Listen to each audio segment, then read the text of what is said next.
Welcome in, everyone. Episode number 10 of the 300 Section Sports Podcast. Guys, double digits. We're at number 10. That's a solid milestone. What do you guys think?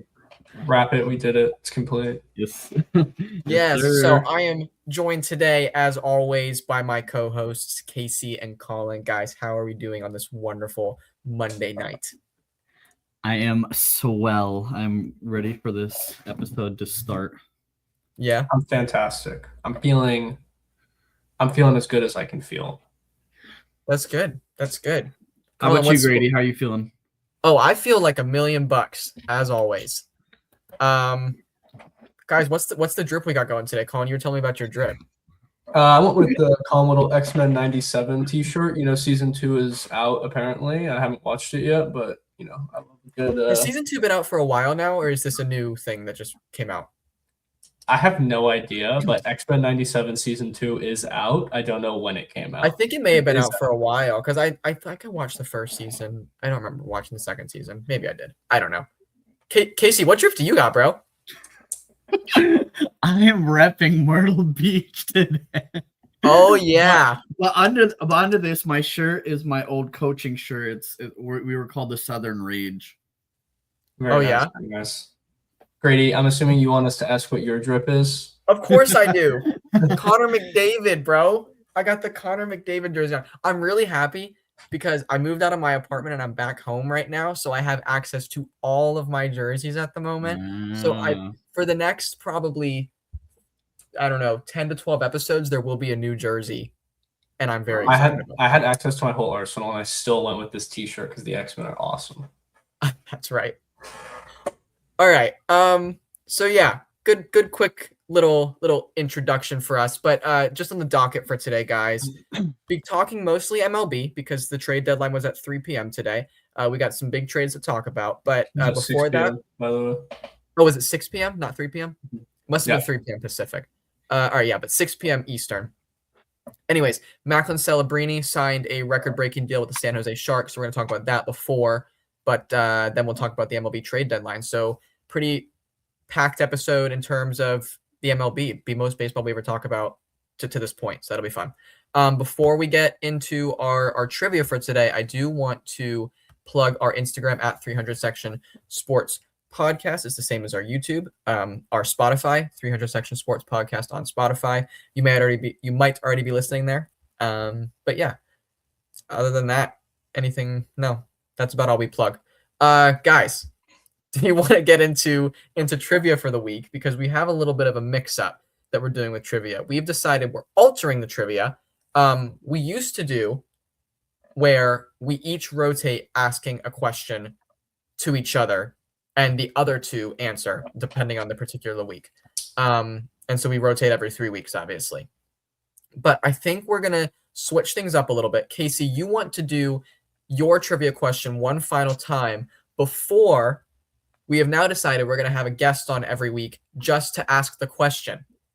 So our guest is a surprise, and he will be on in a few minutes.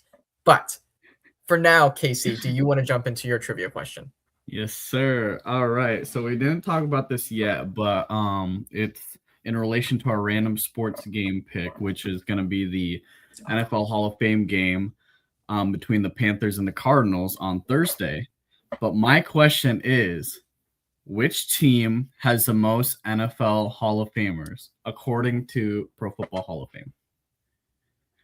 Oh, that's a great question because I feel like there's I'm just going to go with my gut. There's like 3 teams that just came to mind. Yeah, I have a few teams, but I'm just going to go with my gut. Okay, I have a question. Answer. I have a question. Yes. Mm-hmm. The team that is the answer, and if this gives it away, you can just tell me to shut up. But this team, has it survived multiple iterations, and those Hall of Fame players also count? It's been a different team before. Like they may have had a different team nickname or in a different location. Don't answer that. I don't think don't so. Yeah, I know. Doesn't change my answer. Don't answer that. This is the most Hall of Famers. There's only like 30 teams. So. Oh yeah, I just want to clarify that like I was getting the same answer even though that like there's like the primary players that played on this team, but there have been players that have been going in and out of this team that also was recognized in the Hall of Fame. Whether it is, it's fine. This is whatever the pro other. football. This is whatever pro. Yeah. Or yeah. This is what their answer is. So we'll go with that. Okay. All right, you guys ready? I'm ready. Okay, Grady. Let's see your My answer. submission is the Chicago Bears. Nice. Nice. That would be crazy. That didn't even cross my mind. That wasn't one of my options. So and what about you? I was between three teams. I don't know if it'll load, but oh wow, that's really bad. I went with the Steelers. You're gonna have to... There we go. All right, so I can tell you one of you guys is right. It better be the Steelers. When and it's that's the gonna Bears, be Mr. Gritty. No Yes! way. It's the Bears? How many does it say they have? With 32 32 Hall of Famers. And then the next highest is the Packers with 29. But it's going back to the 1920s probably, right? Yes, yeah, because the Bears have been around since like 1919 or something. But what, they've been putting guys in the Hall of Fame that long? I didn't think the Hall of Fame was even that old. Someone had to. Oh yeah. I was between Bears, Packers, and Cardinals just because of the oldest franchise. That was my. I thought the Hall of Fame was only like Super Bowl era players. So. Oh no, they got players from before then for sure. Well, I mean that shouldn't even count in my opinion. Well, it did, and I'm right, and you're wrong. So that's a good thing. We're wiping trivia clean, and we're starting fresh. All right. Speaking of, that's the last time we're doing us asking the questions. So let's bring in our special guest, the trivia master himself, Mr. Brendan. Welcome back to the show. How are you doing? I'm doing great. How are you guys? We're all doing pretty good, I think. I am loving the trivia background. Can we make this a little bigger, because this is incredible for the people. This is the king of trivia. This is the king of trivia I bring to the show. Spotify has no idea what's happening right now. Spotify has no idea what's happening, but Brendan's on the big screen. I think that is rather spectacular. That background you have there. It's exciting to be Mr. here. King Philip himself. Do not go back to King Philip, bro. Get to trivia. Nice try. Brendan, this is first time we're keeping track of trivia now. It's now a competition. Not that it wasn't before, but an official competition. I won the last one for us. All right. Yeah. Let's get down to it. So when I first got asked to do some trivia, I think we were coming off the All-Star break. So something I wanted to look into was losing streaks coming out of the All-Star break. It's a really hard stat to find. So our question that I decided to go with is what is the longest losing streak in MLB history? This is the modern baseball era that we're going to go with. And whoever What's gets the first year of the modern baseball era, just for my reference? What's the first year of the modern baseball era? According to MLB.com, that is since the 1900s. Okay. So we're just looking for a number here. Whoever gets closest without going over is going to be our winner. So number in terms of games in a row. Games in a row lost in one regular season. Okay. Losing streak. Since the 1900s. And it's without going over. Okay, I'm ready. Closest. Have they always done 162 game seasons? Yeah, as far as I know. Okay. Oh, really? Yeah, I mean, they just used to play each other like 30 times when there was. See, the thing is, I feel like it's going to be some staggeringly high number, but like, how high do you go? But you don't want to go over. That's my thing. That's my thing is you don't want to go over. So I feel like. Put it this way. I put a number that if my team lost this many games in a row, I'd probably stop watching for the rest of the season. Oh, that's my number too. Okay, so cool. So Casey, if you want to play it safe, bro. Yeah, I guess we could both bust here, and Casey could win with like 5, but. It's true. All right, you guys ready? I'm ready. Yeah. Let's throw some numbers up. Let's see it. All right. Casey, you want to go first? Casey? Yeah, I went with 19. All right. Oh, that's really way lower than mine. That's really funny. I went with 20. All right. Oh, guys, I may have really screwed up. I went with 52. No, dude. I think 52 straight. I'm sorry. But you hear about some whack stuff that happened back in 1909 when John 52 McCringleberry games. was pitching every We had game to for lose the a Yankees. third of the season straight, dude. If 52 Yeah. is the answer, bro, you can have like 5 trivia Yeah. correct wins, bro. So, I want to say we had some very good guesses with the former half. Those were really competitive. Grady kind of blew the number out of the water. So it's not Grady. Hey, at Really least they got just the Bears. estimated it, so we can remove Grady. The number was 23. 23 straight losses, so Oh. that'll go to Colin. Does anybody want to take a Yeah. stab at the team, or you guys just want me to give you a little blurb? Well, what year Chicago was it? White Sox. 61. 61? Mm-hmm. Cleveland Spiders. No, Did it's they like a exist then? regular team. No, they didn't exist. I will say 1961. I'm gonna say the Braves. Mm-hmm. Okay. I'm going to go with 61. Let's say the Oakland Athletics. I feel like they're So good. Though. it was the 1961 Phillies. Oh. They You know, ended but- that. They ended that season 47-107. Oh, Better than the White Sox 2 years ago or whatever. It that's was. true. When they finally broke their losing streak, they were 42 games behind. That is a 42 games significant. below 500 or 42 games behind like the leader. I think 42 games behind like the National League leader. That's brutal. That's horrific. unbearable. And it started a 4-game winning streak for the Phillies after they broke it, which was their longest winning streak that season. That's Well, insane. All I'll say is it's a good thing I knew the Chicago Bears because that was a performance for me. Well, Could you I go? thought Casey was going to take that one home, and then Colin swooped in with the 20. It's a good guess. Yeah, y'all were in the same little ballpark there. I thought it was going to be in the 20s, but I didn't want to go over.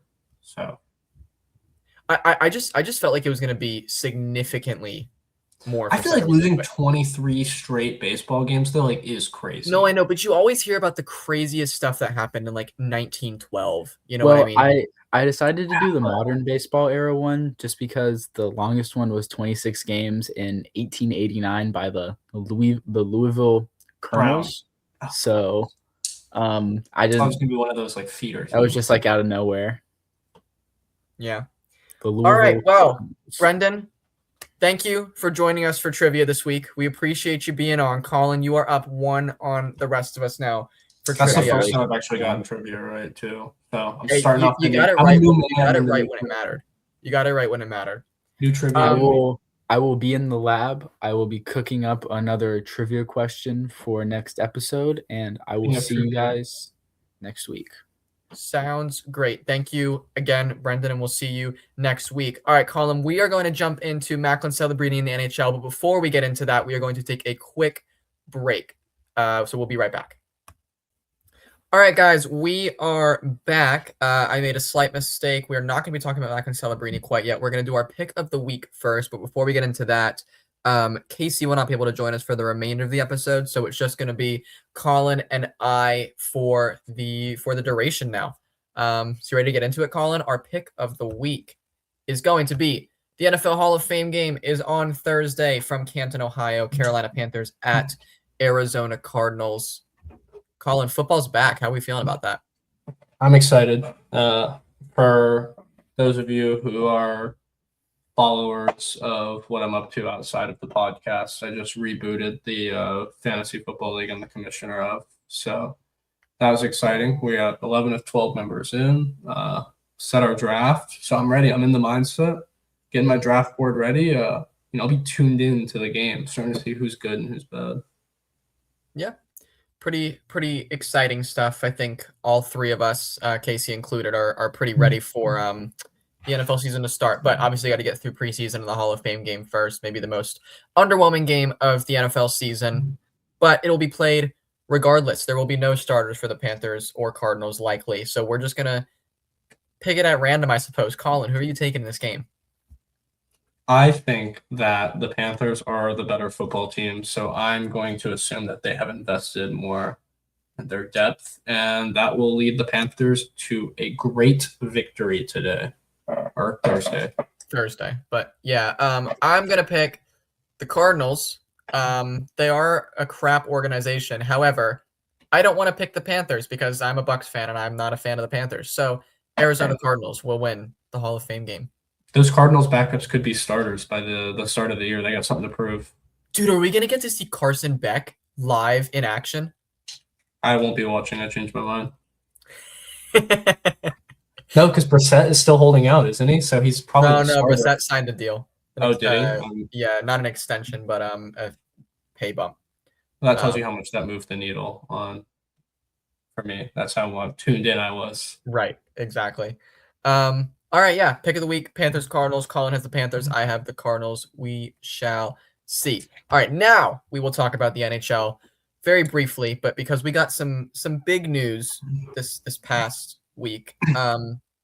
Macklin Celebrini has signed a 5-year, $18.8 million AAV extension with the San Jose Sharks. This deal will kick in for the 2027-2028 NHL season. The deal is $94 million total, and it makes the 20-year-old Celebrini the highest paid player annually in the history of the NHL, just a few weeks after Leo Carlsson set that mark. So, Colin, question for you. Do you think this is a good move for the Sharks to lock down the presumed franchise cornerstone player? Is it maybe an overpay and underpay, good value for what he brings to the table? What are our thoughts here? Well, I mean, first things first, I do think it is probably slightly a little bit of an overpay. And I think that, I don't know, maybe this is just the non-NHL fan in me, and maybe this is really exciting if you're an NHL fan and I don't have my finger on the pulse enough to know it. But it just feels like these guys are in a wiener measuring contest over who can get paid the most. Yeah. And Celebrini has, for now at least, won that.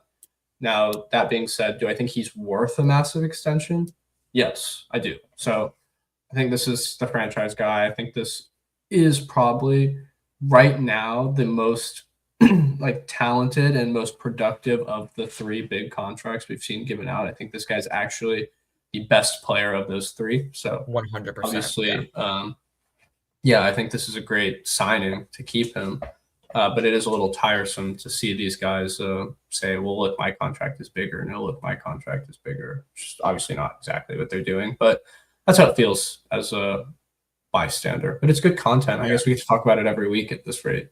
Yeah, I mean, we'll see. Next week, some prospect is going to sign a $19 million deal. But, I think my perspective is, just because it's a staggering number for hockey, $18.8 million is an unbelievable number. My thing is, it doesn't kick in until next year. It's a 5-year deal. In all likelihood, this probably ends up being a solid deal while being an overpay at the moment. That being said, I do want to preface, while I think it's an overpay, I would rather be paying him than having someone else pay him. Exactly. You'd rather this than have a Leo Carlsson situation where you're forced to pay a contract signed with another team. And I think him only making $800,000 more than Leo Carlsson, if you were to think about that without looking at the $18 million number, if I said to you, hey, both Macklin Celebrini and Leo Carlsson signed contract extensions and Celebrini's only making $800,000 more than Leo Carlsson, I'd probably look at you and say, wow, what a deal for the Sharks, So that's kind of he's making $800,000 more than the prior highest paid player in the league. It just so happens to be that way. So it's kind of a give and take. But because of that, they did pay him a large sum of money for the next 5 years. But they did this a year early. They did what the Ducks failed to do with Leo Carlsson and got the deal done a calendar year early. You think that's smart? Because surely contracts are only going to continue to rise over the next year, 2 years, 3 years, 5 years. Yeah, I mean, this very easily could be in the 19 and a half range had they given it a year. I mean, it could be all the way up to 20, if they had given it a year, depending on what the market's looking like then. But also, I think compared to these other teams, I think San Jose is in the best position to make this kind of deal simply because they have accumulated so much young talent that is still on extremely cheap contracts. this is the best of that young talent, so you might as well give him the deal. And then if you're going to have to worry about not signing guys later on down the road, this isn't one of the guys that you want to have to worry about. So they got the guy locked in, and now they can figure out which of the ensemble is best to stay and who they want to give that money to, and they know what they're working with exactly now. So right. I mean, and you have to assume Will Smith probably isn't far behind in that, but it probably Askarov, Stenberg, those guys are going to be thinking about how much you want to give in a few years. But yeah, I think really, you look at the San Jose Sharks.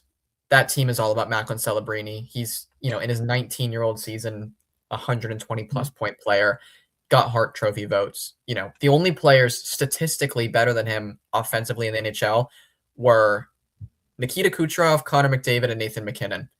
You can live with that at 19 years of age. You know what I mean? Yeah, pretty you can solid. Live with that at any age. Yeah, exactly. But especially at just 19 years old. Yeah, at 19, it's more than ideal. Yeah. So my final thing that I want to talk about this contract, because I think it's interesting, is him signing a 5-year extension sets for him to become an unrestricted free agent in the 2032 offseason. The contract, I would assume, is set to that length specifically because Celebrini would no longer be a restricted free agent after 2031, and 2032 he hits the open market. So I just think that's an interesting added element to it. I don't know if you agree or not. I was not aware of that at all, and yeah, I mean, I guess that's interesting. Hopefully they can just extend him. I guess that's got to be their ideal situation. But I do think of the teams and players that we have talked about in the last month with people signing big deals in the NHL. This is, in my opinion, the best player and the most poised to succeed team. So this is the deal I like the most for sure. Yeah, absolutely. I 100% agree. Honestly, it's a little bit close because I think Bedard has I don't think he's as good as Celebrini. I think he's not the same well-rounded player as Celebrini is. But for $15 million, you can put something around him. I don't hate that too. I think Connor Bedard has had zero room to shine around him. But that's kind of just speculating about things that we have no idea whether they're true or not, how good Connor Bedard actually is. But for a guy that presumes to be the next Canadian superstar of the NHL after the Crosby, the McDavid, and now you have the Celebrini along that line, I think this is probably a good deal long term for the Sharks. And you would assume even if he does enter that year 5 of the deal and he's unsigned, if the Sharks are making the playoffs, Celebrini's re-signing with the Sharks. The NHL players tend to have the highest level of loyalty to their organization out of all the major sports. This deal also builds goodwill with the organization that may not necessarily be there with players, like Carlson right now, or players like Bedard who potentially feel like they took a pay cut. So the pressure is kind of on the team to succeed now. Right. Exactly. He's not going to feel like he took a pay cut. If they don't succeed, it's really just going to be reflected back on him, if anything. So, yeah. And, final tidbit, looks like he took a bit of a discount, maybe even. The max allowed under the current CBA is $20.8 million annually. And all reports say the Sharks were more than willing to give him that number, and he took the 18.8. So, I think it shows a little bit of commitment to the team. He just wanted to be the highest paid. He didn't want to be the highest possible. Right, exactly. And he's probably aware that someone's going to beat this contract in the not too distant future. So, yeah, it's cool for now, though. Yeah, cool for now. Leo Carlson, you had 2 weeks, bud. Hope you enjoyed it. All right, let's talk about the big thing for today. MLB trade deadline. We have quite a bit to talk about, Colin. So for all of these trades that happened today, we're kind of going to be asking the same questions. What grade would you give for Team A and Team B in each trade? The acquiring team, does this trade help them win this year? Did they potentially give up too much for the player that they acquired? So we'll dive into all of that here. First thing we're talking about, trades that happened before today's deadline day that we have not had a chance to talk about. The Chicago White Sox acquired starting pitcher Luis Castillo from the Seattle Mariners in exchange for relief pitcher Seranthony Dominguez, outfielder Nolan Jones, and a prospect Obviously, the big headline in this trade is Luis Castillo. Colin, what are your thoughts here for the White Sox acquiring? To be completely honest with you, I think that this White Sox team is better than a lot of people give them credit for. So I actually kind of like the move for the White Sox. They've made a commitment to say, hey, I know we've been bad for the last few years, but I think the fans can really appreciate that the team seems to be giving it a go to at least maybe try to win the division, try to get back into the playoffs. I don't think they give up too much here. So Anthony Dominguez, I think that's a good return for the Mariners. That's a nice bullpen piece for a team that's also kind of trying to make something happen. Yeah, I mean, I won't get too much into the Mariners side of it, but I don't think Sir Anthony Dominguez is really actually. I kind of don't like them giving up him, but other than that, I'm not too pressed about any of the other players that they gave up to get him. So I appreciate the team making what seems to be an effort to go get some starting pitching, and at a time where starting pitching is at more and more of a premium, you're trying to get guys to go deep in games. Yeah, and I agree. I mean, Luis Castillo may have had a down year compared to his best years in Seattle, but obviously he's still a quality starting pitcher that you're happy to add to your rotation, especially if you think that you can make some noise in the postseason potentially. But your grade for the White Sox, what would you give them here? A to F scale. I will give them. Are we doing pluses and minuses, or just does it matter? We can do plus minus if you'd like. I'm going to give them a B minus then. I think this is a good trade. But again, I don't love what they gave up necessarily. But they made an effort. This is a good player, I think. So I'll give them a B minus. Yeah, I was going to be around the same range. I was going to give them a solid B. I think I'm a little less caught up on Sir Anthony Dominguez, but obviously you did give away a solid reliever. So yeah, I think a B for the White Sox here would be what I'd give. What about the Mariners side? Solid return? Yeah, I think they actually win this trade, in my opinion. I think this is probably an A minus trade for them. I think this could genuinely be one of the better moves of the deadline. Yeah, you think so? I'm less impressed by the Mariners side than I think you are. Here's my thought. Yeah, go ahead. The Mariners, I think, have one of the best rotations in the American League. It was too full. Yeah. They needed to offload a guy. So they offload a guy like Luis Castillo. They get Sir Anthony Dominguez, who is a veteran relief pitcher. He was the veteran of this White Sox team, which it was my big concern is that, the White Sox got him because they needed to win the games that they were in and they could win. So they wanted those shutdown relievers. You're getting rid of one of those guys. But I mean, if you're the Mariners, you're picking up, pretty solid, still young outfielder in Nolan Jones. You're getting a good veteran reliever in Sir Anthony Dominguez for your worst starting pitcher. He's probably your sixth starting pitcher, realistically, on the team. Yeah, you know what? Thinking about it now, the way that you're putting it here, I kind of like that perspective. I was going to give them a B on both sides for this trade, but I think I'm going to give the Mariners a B plus after hearing what you had to say about that. I do agree. Yeah, I just think Luis Castillo is not as important to the Mariners as he will be for the White Sox. Yeah. And so that's why I kind of think they dumped a player that they didn't need and kind of everyone knew they didn't need and still managed to get something pretty solid out of it. Yeah, I think that's a fair way to put it. You just think about Luis Castillo leaving the Mariners, and it kind of just seems like they automatically should have lost that trade. But I guess thinking about it from their roster depth, I mean, they have Gilbert, Wu, Miller. Right. No. Yeah. And you're right because now that I'm thinking about it, they do have a very solid rotation. So I agree. I think if this were a different team, I would feel differently about it. But I think they are kind of the exception to like this sell was good for them. They get better by selling in a weird way. Yeah, I think I agree with you now. I don't think I had that perspective before, but I do agree now.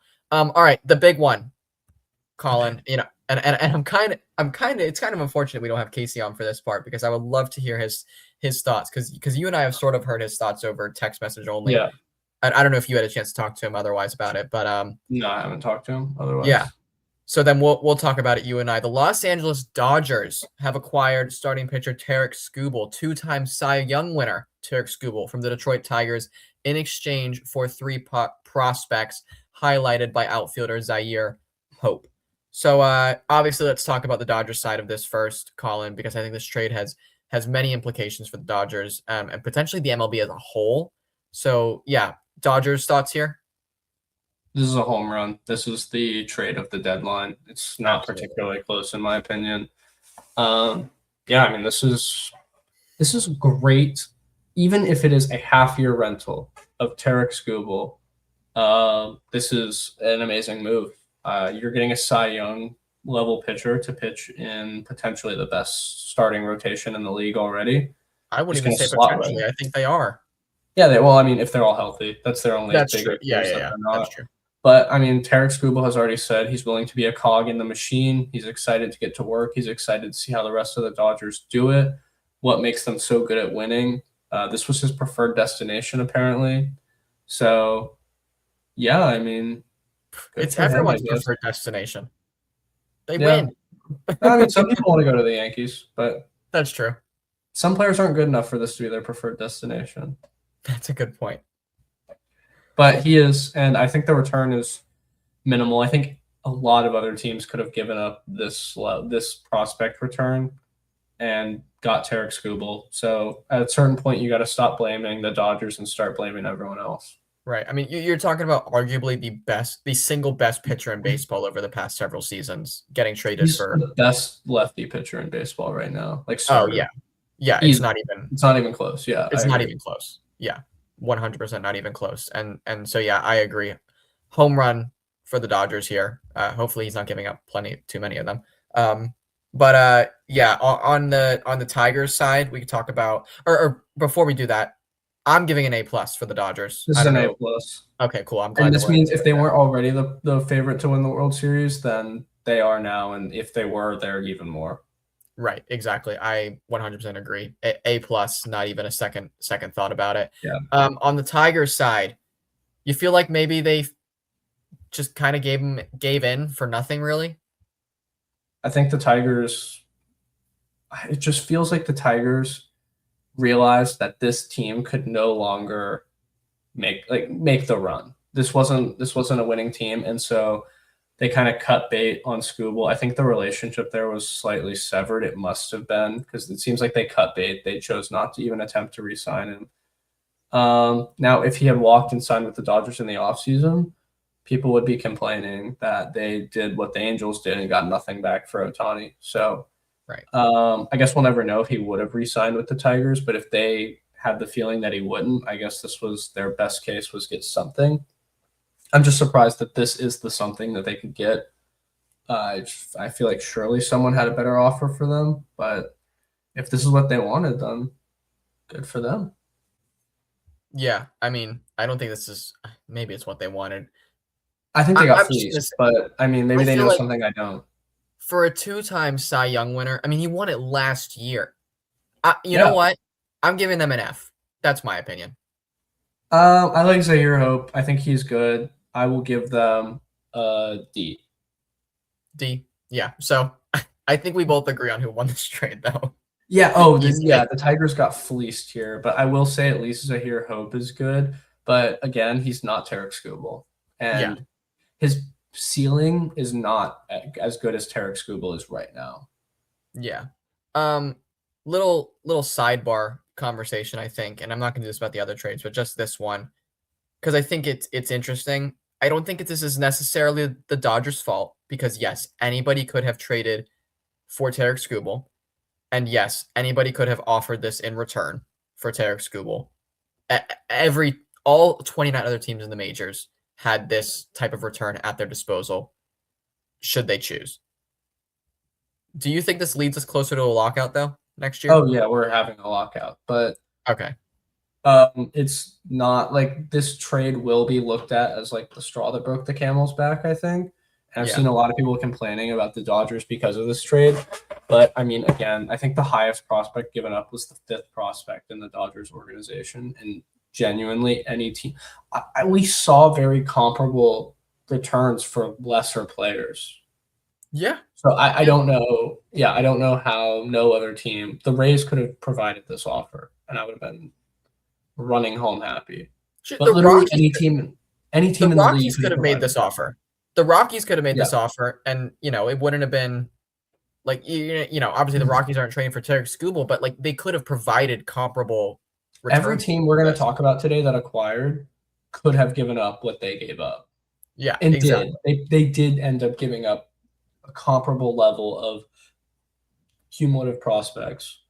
Yeah, to what they gave up to the Tigers. So yeah, it's the rest of the league's fault. And if the lockout is the rest of the league's fault, then like it is what it is. But I'm tired of saying the Dodgers are too good, this, that, and the other. Whatever. I mean, they run a good organization. You know how I feel about them. I don't have ill will toward them. I have ill will toward everyone else who's kind of just like letting them do it. They seem to just be folding to them. I think it's very much a don't hate the player, hate the game kind of situation. You know what I mean? Yeah, I know. I 100% agree with that sentiment. The Dodgers are good at running a baseball team. What do you want them to do? Lose on purpose? Yeah, exactly. Yeah. So yeah, I mean, they have guys in the organization who aren't Tarek Skubal and whatnot, and they're amazing stars. Like, if you're going to tell me that the Dodgers are rigging it because they have Andy Pajes, like, then you just don't know baseball, because there's no way you thought Andy Pajes was going to be a superstar 3 years ago. Exactly. So yeah, say hello to your first three-peat champion since the 99-01 New York Yankees. That's my opinion. But I mean, yeah, I won't be rooting for them. But I mean, there are some teams that I would honestly like to see them beat still. So, Oh yeah. Yeah, surely. All right, let's talk about our team now, Colin. Tampa Bay Rays yesterday acquired starting pitcher Freddie Peralta from the New York Mets in exchange for 3 prospects. Obviously, as we all know, Freddie Peralta was quite elite with the Milwaukee Brewers for years and years, but signed with the Mets this offseason, and it has been a lackluster year of sorts. The 5 ERA is just kind of highlights in general how bad it's been, but again, it's the Mets, so it's just been bad for everybody. Thoughts here for the Rays? This is a really good trade, in my opinion. I think the Mets are kind of a dumpster fire organization at getting production out of their players. So I don't want to hold this season and a half he's had with the Mets really against him. And the Rays don't trade players and then hope their coaching staff can figure it out. They go to the coaching staff, say, who are the players you've identified who you think you could make really good if we brought them in for you, and then they go bring those guys in. So, I mean, again, we saw Nick Martinez be an all-star this year, and I thought that was kind of a nothing signing. I thought it was just a, get the ball over to the next guy in the rotation type of thing, and he's been fantastic. So from what I saw, Freddie Peralta and the Brewers is what I'm going to assume that the Rays saw, and I think they can do something with that. Yeah, I agree. I think the Rays, in terms of their pitching coaches, staff, the whole around the league, I think the Rays would be considered one of the best places to go as a pitcher for your development. And I think that if Freddie Peralta is to get back on track anywhere, it's going to be with the Rays. So I do agree with you. I really like this move for us. What grade would you give the Rays on this one? It was probably a B- for me when it broke, and now it's probably a B+ since Shane McClanahan exited his last start early. So, I mean, hey, obviously I want to see everyone healthy, but this is the reality of our situation. Guys are banged up. Freddie Peralta is healthy. He's ready to come in. They're going to get with him. So I'm excited to see what he can do. I'm not going to hold his first start against him. It hasn't happened yet, but obviously they're not going to change everything about him in one start. So I want to see how he looks in a month. We get to September. We get toward that closing time. And hopefully he's looking really good going into the playoffs. That's my ideal scenario for him. Yeah, I agree. And I mean, hey, for me, name value, it kind of plays a role here. And Freddie Peralta provides that. I give A- to the Rays here. I like the move pretty solidly for us. Mets side, what are you grading it? 3 prospects in return. This is an F for the Mets, simply because the Mets traded for him at last deadline. They got him. They blew up this guy's career, made him look horrible, and then proceeded to get 3 worse prospects in return for him. So, maybe in an isolation of they traded this guy, they could get like a C. But with all that considered, it's an F for me. Yeah, I'm giving them a D just because Freddie Peralta will be a free agent at the end of the year, so at least you got something in return for him if you thought that you might not be able to get him back. So, my opinion is at least they have something now, so I'm going to give them a D for this trade.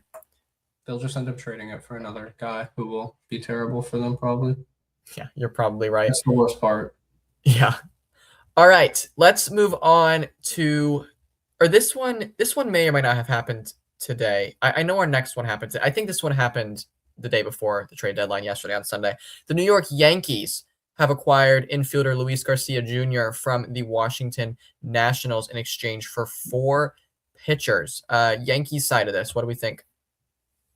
This guy has been hitting the life out of the ball. So this is a good pickup. He's a lefty, which always plays in Yankee Stadium. So it's a good pickup. I think if you're the Yankees, you are preferably looking for a right-handed bat. But again, you are not going to complain about this guy, especially with Ben Rice. He can move around. Judge, you don't know when he's going to come back. If you're the Yankees, you need to make up ground. And you need healthy bats to do that. And this guy fills that hole. Plus, I think they ended up getting a righty bat later on. But we'll talk about that later. But yeah, this is a good trade for me. This helps them compete, potentially get back to maybe compete with the Rays. I hope it doesn't. It's a terrible trade. But realistically, this is just because it's at a position they already have. It's probably like a B for me. Yeah, I was going to give them a B plus just because you said, righty lefty doesn't really matter to me, but for a guy that's been raking, especially a lefty in Yankee Stadium, I like it. I think, the Yankees. My only concern for them getting a righty is that they have like no good righties in the lineup. So if you're going out to acquire a bat, you'd want to get a righty. But he is a good bat. He will play. I'm assuming what their assumption probably is Judge will be back for the playoffs is their hope. Surely. Yeah, but you need to get there. And they've looked really bad recently. So that's quite true. But for me, B plus. The guy's been raking in Washington. No reason to think that it's going to change in New York. I like the move. For the Washington side, what are you thinking? I don't know. I'm assuming Luis Garcia has to be on some kind of expiring deal. I can look at that real quick. Realistically, he's a nice story, but this is probably the peak value you were ever going to get for Luis Garcia. So I guess I like it. I don't really care about anything they got back in return. So, it would appear that he is eligible for arbitration at the end of the year, and then the year following will be an unrestricted free agent. So he has 1 more year of team control. Yeah. Yeah, he doesn't really fit the timeline of when the Nationals are going to be competitive. So I guess this is good to punt down and get some prospects. I just don't think they got anything that is exciting, but I don't think this is that big of a loss for them in the grand scheme of what they're trying to do, especially because they're not going to make the playoffs this year. So it's a C. It's fine. Yeah, I think it's a waiting game for the Nationals. I agree. Anytime you bring in 4 guys in a trade, I think you're going to be at least solidly pleased with that.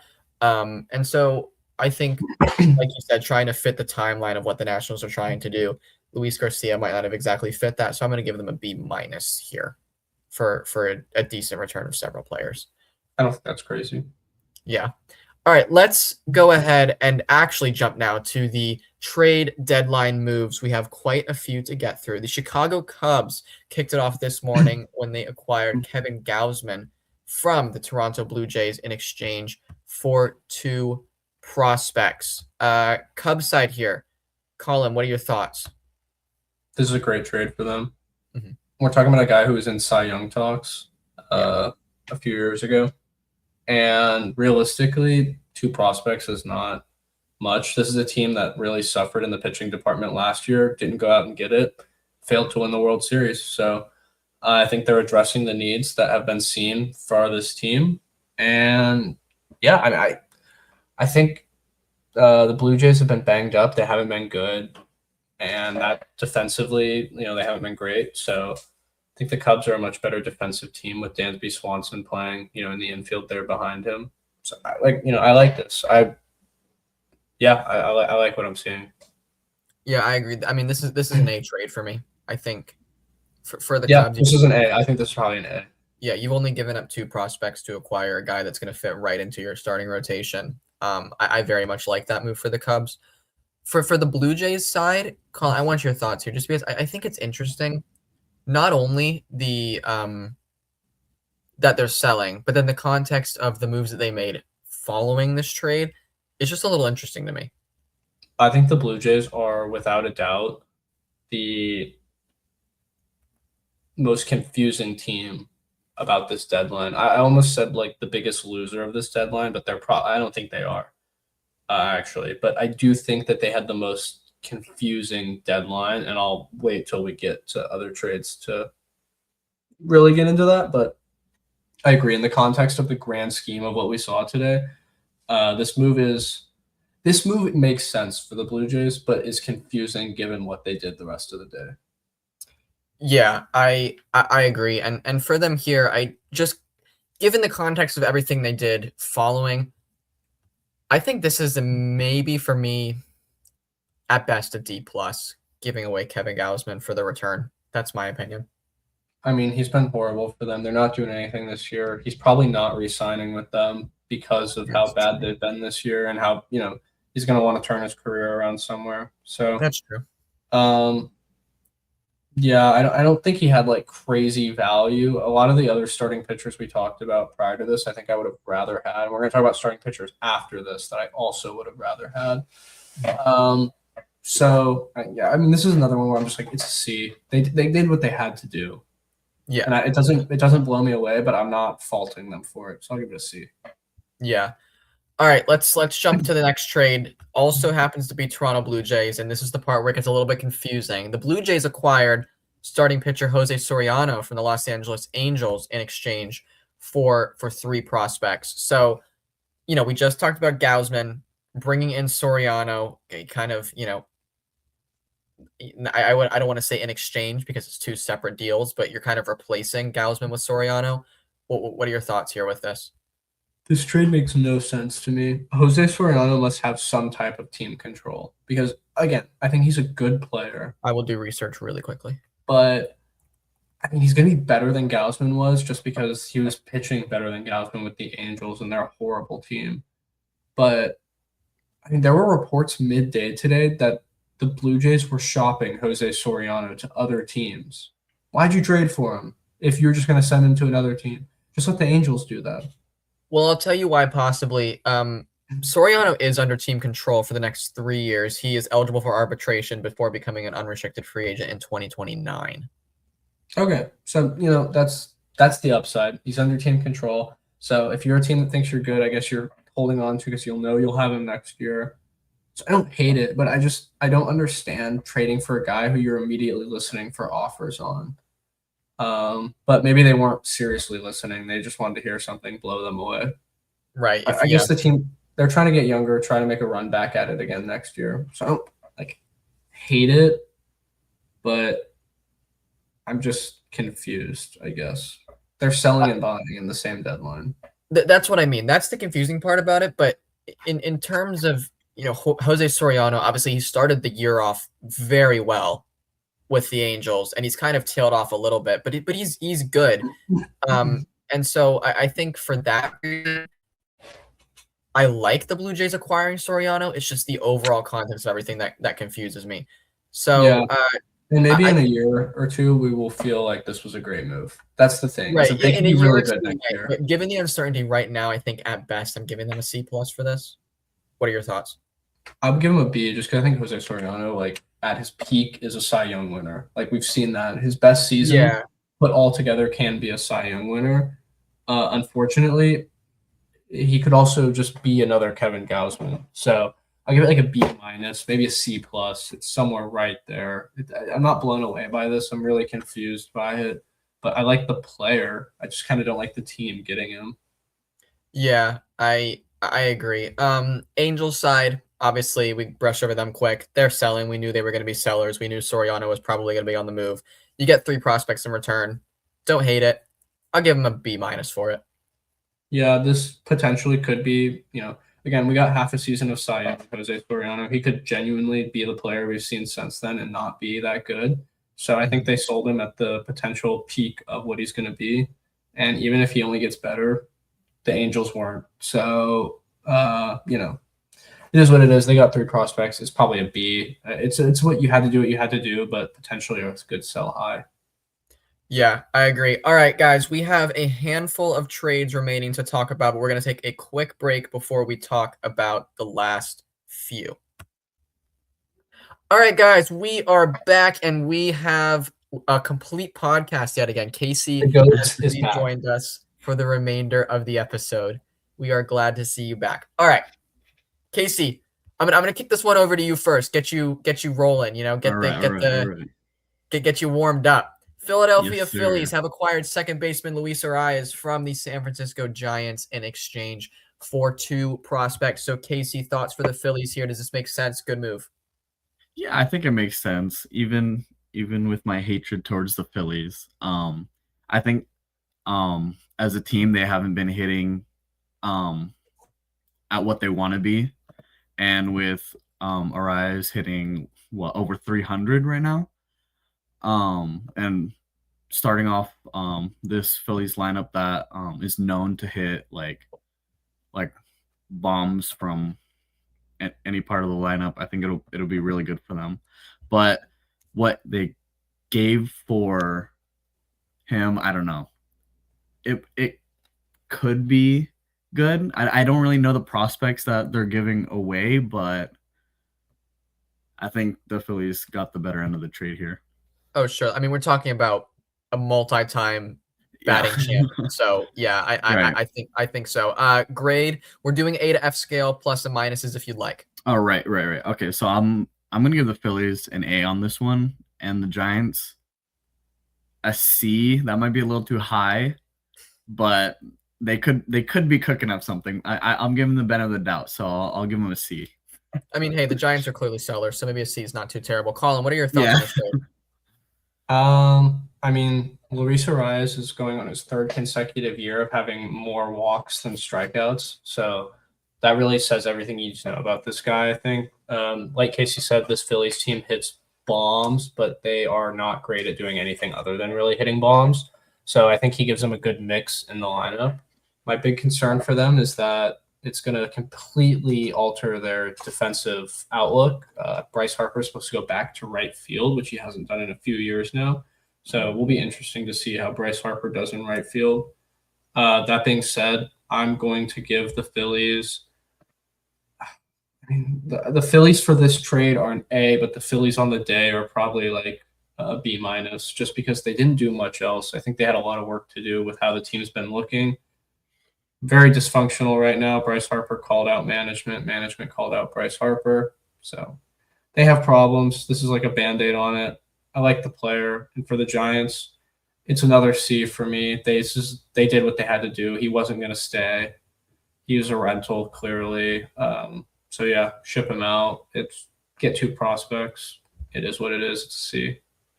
Yeah, I'll kind of echo what y'all say here. I agree. I'm not going to repeat what y'all said because I think you're 100% right. For me, Phillies, I give them an A- here just because you have to shift around your lineup a little bit here with defensive positions, but that's the only negative part of this deal. And for the Giants, obviously you're a selling team. I'll give them a C- here. I think you could probably get a little bit more than 2 prospects for a guy that's been so consistently good over the past several years. It is interesting he can't stay with any team. I think that's an interesting part of it. But. Always signing at bad teams, and they're going to move them at the deadline. Yeah, that's true. All right, let's go ahead and jump to this next deal. Heliot Ramos has been traded from the Giants to the New York Yankees for 2 prospects. Thoughts here? Who wants to hit this one first? I'll go quick. I believe this is the righty bat that I was looking for the Yankees to acquire. Yes. So they did it. So yeah, for that, just for lineup diversity, a team that could always use a little bit of help from a good hitter from a selling team. I'll give them a B plus for this. I'm happy with it. And then for the Giants, it's a C. You got rid of him because you had to get rid of your players. Not much to say on it. So B for the Yankees, C for the Giants. Yeah, Casey. Looking at it, I also hate the Yankees, but I definitely shouldn't use that in my grading scale. No bias here from Casey. No bias. But I don't know. There's really nothing much to add from what Colin was saying. Like it does give the Yankees diversity in the lineup, and adding Ramos just makes their lineup even better. It's just whether they can keep healthy at all. So, but for the trade, yeah, I think I'm gonna go like around the B range for the Yankees, and for the Giants. Giants are just giving everyone today, huh? I've kept saying they're sellers. They're the most selling team of this. Their average age is like 37, and they're all terrible. Yeah. Right. Yeah, I might just give another lousy C to them. I don't know. Yeah, I mean, kind of ditto on you guys again. I think we're all kind of on the same page with most of these trades. I think for me, I will give the Yankees a B minus here. Obviously, you needed a right bat infusion. I don't know if Heliot Ramos is exactly the caliber of player that you were looking to throw in the lineup with Aaron Judge gone, possibly. So yeah, B minus here. And for the Giants, again, just given the fact that they are clear sellers, I'll give them a C, maybe C plus. No, I'll give them a C here. I think that's probably fair. I think most of these, the Giants for most of these trades are getting a C. But yeah, let's move on. Next trade. Step away from the Giants for just a second. Former number 1 overall pick catcher Adley Rutschman has been traded from the Baltimore Orioles to the Boston Red Sox. So an inter-AL East trade. He was traded for 4 prospects. The Orioles got quite a haul for him, but you are giving up your former number 1 overall pick, star catcher, switch hitting catcher. So thoughts here, guys? I mean, we all know who Adley Rutschman is. He has excelled as a catcher, well, both as a catcher and a hitter, but recently he hasn't been hitting as well as people want him to. But I think if he can get back to the point where he's hitting at an elite level, the Red Sox definitely got the better end of the deal on this one. And I think I would give them an A minus on the trade. And I would give the Orioles also a pretty high ranking at like a B plus, because they are getting the top prospects from the Red Sox, and that could be a good thing for them. It was just a big like load for them to take for Adley Rutschman. What? So that but yeah, I'm gonna give them a B plus. Colin, your thoughts? No, Grady, go. I want to go last. I feel strongly about this one. So. Oh, okay. I think my opinion here is I want to start with. I think it's interesting that the Orioles would choose to deal Rutschman interdivision. Even if you want to trade him within the American League, I can maybe understand that. But to a division rival, you're playing, a dozen times a year. I think that's interesting. And I do think the return they got was quite significant. But for the Red Sox here, I mean, hey, they've been the hottest team in baseball since the All-Star break. They're staring down a playoff spot at the moment. And I think if you feel like this is what you need to get yourself over that hump and make yourself a World Series contender, why not go out for that former number 1 overall pick and really, complete the catcher position for yourself?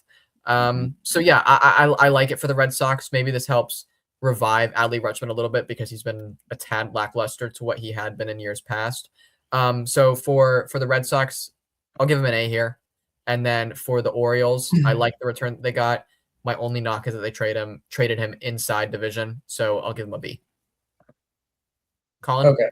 So I agree a lot with you guys on the Red Sox point. One, I think Adley Rutschman's a good player. He's a 2-time All-Star at catcher. He's an above-average hitter. At catcher, that's really all you're looking for is if you can get a guy to hit in your top 6 of your lineup. He's probably a really good catcher. This is a guy who could very easily be hitting in the top 4 for the Red Sox. He's only 29. He hasn't even turned 30 yet. That's extremely young in terms for baseball. And again, he's a switch hitter. He's going to get to hit in Fenway a lot. I like this trade a lot for them. I think this is an A-plus move for the Red Sox. I think this is the second best player acquired other than Tarek Skubal at the deadline. And that being said, for the Orioles, I think that this trade is an F. I genuinely think that the Orioles are the loser of the trade deadline. One, you traded him in division. So first off, I think you're an idiot because Adley Rutschman is going to re-sign here long term, and he's going to play against you for the rest of his career, presumably, and he's going to terrorize you because the Red Sox are that type of team that will re-sign him, will keep him, and will play him with presumably very good up-and-coming core. Furthermore, the Orioles, this was the cornerstone of the rebuild where the Orioles were the single worst team in baseball. For 5 to 10 years, it felt like. They were terrible. They could not win a game. They haven't won a playoff game in almost a decade, I think. Not playoff series. They have not won a playoff game in almost a decade. That being said, you traded away the cornerstone of all of that. The guy who was supposed to be the answer, the beginning of something new for you for prospects, and you got nothing for it. This was your golden generation. This was the process for the Orioles, and it failed. They didn't win a single game in the postseason. And it wasn't like they were paying these guys a lot of money. They had all these good players on cheap contracts, Gunnar Henderson, Jackson Holliday. These were supposed to be the future great battery right up the middle with catcher, good pitching, and then your shortstop and second baseman, all supposed to be great. It turned out terrible for them. This organization is doing unspeakable things to their fans, in my opinion. I mean, it's an F. It's an F for this trade. It's an F for the organization. It's F all around for me. That was a great rant. It's terrible. It's so terrible. Like, imagine if your team tanked for 5 years. Oh, no. No playoff games with the core they got of 3 or 4 first-round overall picks and then traded one of them in division. Oh, no, wait. I heard you. You made a very compelling argument. I don't know if it's quite F. I do agree that that they are the loser of the trade. Even if this trade in a bubble is not an F, it is an F from an organizational standpoint. What they have. Yeah, I think from that perspective, it very well could be. It's they got 4 prospects. All the Orioles have ever had is prospects. This was such a bad trade in Colin's eyes that he was willing to go on a rant about how bad he feels for the fans of an Orioles team that he gets to watch the Rays play a dozen times a year. I feel bad for them. If this happened to the Rays, I'd be mortified. Like genuinely, they're going back to being bad. Like no, yeah, that's true. What gives you confidence now that Gunnar Henderson is going to be good? Oh, and none. Like, Adley Rutschman and Gunnar Henderson were the 2 players where we kind of felt like they had worked out. The Jackson Holliday hasn't. They had turned prospects into MLB players, and now they've taken one of those MLB caliber good players and traded him for more prospects. That's all the Orioles ever have is prospects. Prospects don't win you games. Clearly, because they haven't won a playoff game in a decade, just about. Their AA team may be elite, though. Let's start with that. It's probably not. It's probably not even good. They're probably all playing high A, and then they get called straight up to the Orioles and get blown away. Yeah. All right. Let's move on to the next little trade here. We're gonna combine 2 trades just because the Padres acquired 2 pitchers here. So Robbie Ray was acquired by the Padres from the Giants in exchange for 2 prospects, and Casey Mize was acquired from the Tigers also in exchange for 2 prospects. It's an interesting thing because especially since we were talking about Mason Miller potentially being on the block last episode, and then now all of a sudden the Padres are buyers at the deadline. Colin, before the show, we had talked about how the Padres have kind of gone on a little bit of a run. Clearly, that was convincing enough to the organization to go ahead and decide to be buyers at the deadline. So what are our thoughts here? We can combine these as one transaction, in my opinion. I thought the Padres could have just given it a rest for once. They're always buyers. I don't think the team is particularly good at this time. And I think this would have been a good time to, even if they weren't going to sell, like a lot of us were, I think all three of us were saying they were going to be surprise sellers at the deadline. Obviously, they went on 8-2 runs since we said that. So, they changed their mind. But I just think this team is always buying. They're always trying to win. Their farm has to be absolutely depleted. So just give it a rest. These don't move the needle for me. They're still not going to win the World Series. They might make the playoffs, but who cares? They might not make the playoffs. But they might not. Yeah, they might. But I don't feel like this moves the needle for me on the team at all. Yeah. So I'm just like, you should have done nothing and just kept your prospects. If you wanted to sell, fine. But if you were like adamantly like we're never going to sell, then you didn't need to buy. So for me, this is a D because I don't think this moves the needle for me. I think it's pointless. And for the other two teams, where Robbie Ray came from, the Blue Jays, right? Giants. Or is he a Giant? Giants. Robbie Ray came from the Giants. Casey Mize came from the Tiger. Yeah, both those teams, I still feel the same before. They get C's because these were players that they just needed to get rid of, and they did to some schmuck. And that schmuck is, of course, the Padres. Casey? Yeah, I think for Robbie Ray, I think they gave a little too much considering the two prospects that they gave up was in their top 10 in the organization. But Robbie Ray is like close to how well he's done like in his career, and if he can, I don't know how to say this, but he does well in division games, and I think that's most of the season at the end. And if they can just conjure up a few more wins, I think they can make it to the playoffs. But I don't see them going past the first round. So I like you said, I don't see this as a necessity trade, but Mize was a good trade. So I don't know. I might just give them like a B- because I think it's a step in the right direction, but I don't know how well it's gonna do for them. And then for the Giants,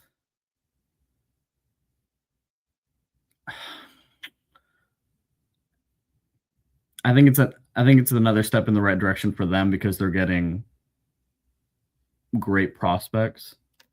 So I'm gonna give them like a C+. And then for the Tigers, I just don't know what's happening with them. They gave up Gooball and Mize, their top two pitchers. So I'll give them a D+. Yeah, I'm kind of on the same page as Colin here. I'm going to go C's all around. C for the Padres. I'm unmoved. Needle hasn't changed for me. Giants and Tigers, you've both committed to the sell here at the deadline, and you've done just that. And you got a return that maybe you're happy with. So C and C. 3 C's. Yeah, that's my opinion here. Everyone passes. Yeah, everyone passes, but not. But no one did well. Right. Exactly. All right. Let's talk about final trade for us to talk about here. Colin, I'm interested to see how excited you are about this one because this one broke at the end of the deadline. Catcher Liam Hicks was traded to the Tampa Bay Rays from the Miami Marlins in exchange for 3 prospects. So, Colin, I'll let you kick this one off. Genuinely, maybe this is controversial, but I'm unmoved, to be completely honest. I'm Really? slightly unmoved by this trade. Mm-hmm. He's better than Fiducia, so that's nice. But he's a good lefty bat, which we need like a hole in the head. And I just think he's going to have to be platooned. Like realistically, I think he's still going to be platooned with Fortes. So we upgraded on Fiducia. I just think it's kind of an underwhelming deadline. I mean, if Adley Rutschman was there for the getting in division, I would have loved to get him. Oh, certainly. And it seemed like that's kind of what they wanted to do, but I think the Red Sox just outbid them because, again, the Red Sox did give up a haul. I will say that. And I don't know if I would have been comfortable giving up that level from the Rays, but I don't know. I'm unmoved by it. But we never have good hitting from catching. This is probably the best hitting catcher we've had since Zunino. So I will give it a B. And for the Marlins, they were the best team in baseball for a month, and then they were the worst team in baseball for the month after that. So I don't know. It's a C. They already had a bunch of catchers on the roster. I think they have better catchers than him. So it's actually a B because I said the same thing for the Mariners. I will give them a B for this. They flipped Liam Hicks, a player who I don't think they really needed for prospects. Good for them. So it's a B for them as well. Yeah, Casey? We might have lost Casey, so I'm going to go ahead and take this one. Colin, you've lost him too, yeah? Yeah. Okay, cool. So it's not just me. On my screen. All right, cool. So I think I'm a little bit happier with this trade than you are, Colin. I think, like you said, we need a lefty batter like a hole in the head, but at the same time, catcher is a position of need for the Rays. I feel like we haven't really had a good one since Mike Zunino. And so I think he is now the best catcher on the team for sure. And I'm not displeased by it. I'm not displeased. I'm not displeased. I'm just not moved. Right. Not moved. I'm also not, necessarily like jumping for joy though is my thing. Like obviously, if Adley Rutschman was on the trade block and we could have gotten him, sure, I absolutely would have wanted him. But yeah, with that being said, I am happy. I think this is a positive move for the team throughout the rest of the season. And so for that reason, I'm going to give us. Sorry. They bought. So I mean. Yeah, they bought. So I'm happy about that. And so for that reason, I'm going to give them a B+ for this trade. And then, Marlins side, we've kind of seen that their season started off really well above expectations. And then it just completely garbage dumpster fire after that. And so obviously, selling was kind of seen as a possibility here for them. But you get a solid return for Liam Hicks, who isn't, the make it or break it player for your team. I'll give him a C+ for it. Yeah, I think that's fair. Yeah. And it appears that we have lost Casey yet again, this time possibly to connection issues. So I'm not sure if we're going to get him back here because I do want to ask him one more question before we wrap up for the day. Casey, you back in? Can you hear us? Oh my God. Yeah, I am back. I'm so sorry about that. No, you're all good. We just wanted to ask the King. Return of the King. Before we wrap up for the day, just wanted to ask you. Yeah. Tarek Skubal to the Dodgers. What are your thoughts, reactions? Because we didn't get it earlier.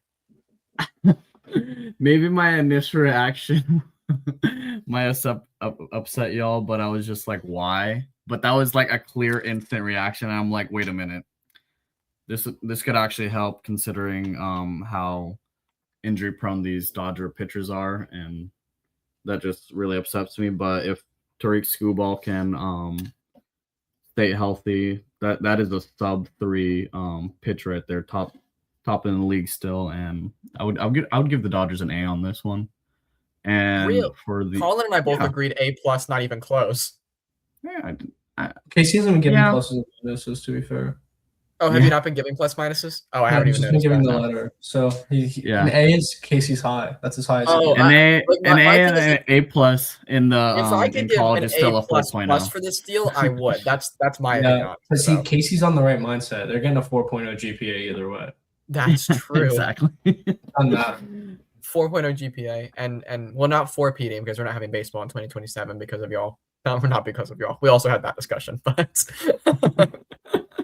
And for the Tigers, I don't know. Getting Sheehan, he's not a good pitcher. I've watched him pitch time and time again, and he's given up the game so many times. So I don't know why would they want him. I would have taken Roki instead, even with how bad he was doing in the beginning. Roki definitely was not available. Yeah, the Dodgers were not. Sasaki is not. He was not leaving the Dodgers. Oh well. Not a the chance. Only good thing about the trade for the Tigers was Hope. He looked like a really good prospect from what I'm seeing, like in videos and all that. But other than that, I don't even know who the other guy is. So I think I'm going to give him like a D. I mean, look, you got to give to receive. Would you prefer the prospect or the 2-time Cy Young winner? Oh yeah, the exactly. No, I'm sure. Oh yeah. It's a prospect one. Yeah. All right. Well, glad we were able to get your input on the Tarek Skubal trade because I think it's gonna be probably the most interesting development, heading into the playoffs, obviously of big changes in the league. But other than that, guys, thank you all so much for watching today. We appreciate your viewership, whether it's on the YouTube or the Spotify. I actually listened to the show on the Spotify for the first time last week. That was I did too. Because you don't get our facial expressions, which is an interesting twist to it. But if you enjoyed the podcast, guys, please consider liking and subscribing to our channel. If you are on the Spotify, please consider following. And make sure to stay tuned to our Instagram account at 300 Section Sports Podcast for content throughout the week. And guys, unless you have anything else. Yeah. For today's episode, you guys need to comment longer than world record marathon. And if you know, just comment it. I have no idea what that means, but cool. All right. Other than that, guys, thank you all for watching. Next week we are back on Monday, and yeah, you good, Casey? Yes, sir. Cool. Then we will see you all next week, and goodbye. Peace out, everybody.